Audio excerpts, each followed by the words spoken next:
જીવ જોખમમાં મૂકવો પડે આ વાત તંત્ર જાણે છે, સ્થાનિક નેતાઓ પણ જાણે છે, અધિકારીઓ પણ જાણે છે, છતાં કોઈ સમાધાન ન થાય તો આવું જ કંઈક હાલ પાટણમાંથી સામે આવ્યું છે, જ્યાં સરસ્વતી બેરેજમાં પાણી છોડવામાં આવતા લોકો જીવના જોખમે રસ્તો પાર કરવા મજબૂર બન્યા છે, છતાં તંત્ર ઊંઘે છે।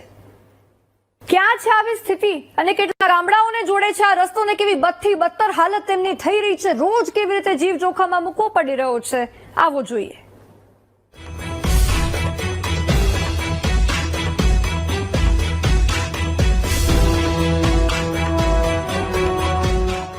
પાટણ જિલ્લાના સરસ્વતી તાલુકામાં તંત્રના પાપે લોકો જોખમ ખેડવા મજબૂર બન્યા છે।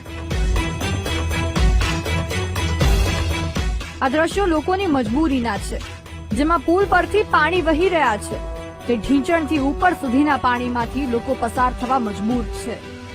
કોઈના વાહનો બંધ પડી જાય છે તો કોઈ ચાલીને પુલ પાર કરવા માટે મજબૂર બને છે। આ દ્રશ્યો પાટણથી સુજનીપુરને જોડતા રોડના છે।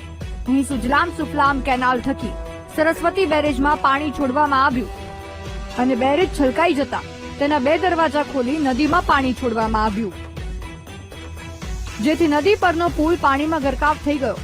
આવી સ્થિતિમાં 25 થી વધુ ગામના લોકોની મુશ્કેલી વધી ગઈ।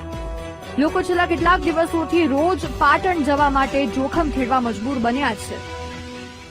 પાણી છોડ્યું છે સુફલામ સુજલામનું સરસ્વતીમાં ભરેલું પડ્યું છે, એના દરવાજા ખુલી નાખ્યા છે, છતાંય હેડવા વાળાને રસ્તાના નાળા નીચે બનાવેલા છે સાહેબ, અને પાણી છોડી મેલ્યું છે કેડે અમેલ। હવે આ તંત્ર વસ્તીને હેડ તમે આ માધ્યમથી જોવો તો કોઈ ઘટના દુર્ઘટના થાય તો જવાબદારી કેની રહે સાહેબ? રાંદેરથી હુજની પર થઈને નદીની લીક ઉપરથી ચાલતો હતો તો પાણીનું બહુ આવક છે, બહુ પાણી મિનિમમ 3-4 ફૂટ પાણી છે।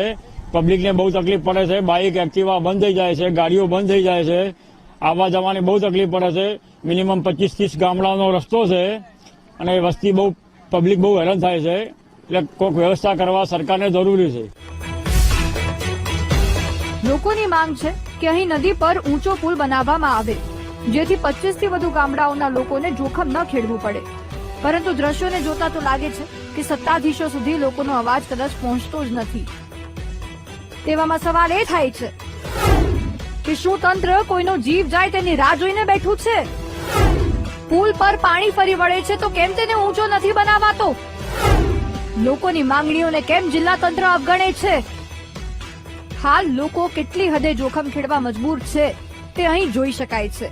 તેવામાં આશા રાખીએ કે વીટીવી ન્યૂઝના આ રિપોર્ટ પછી ઊંઘમાં પોઢેલા સત્તાધીશો અને અધિકારીઓ જાગશે અને સમસ્યાનું કોઈ સમાધાન લાવશે। ભરત પ્રજાપતિ, વીટીવી ન્યૂઝ, પાટણ।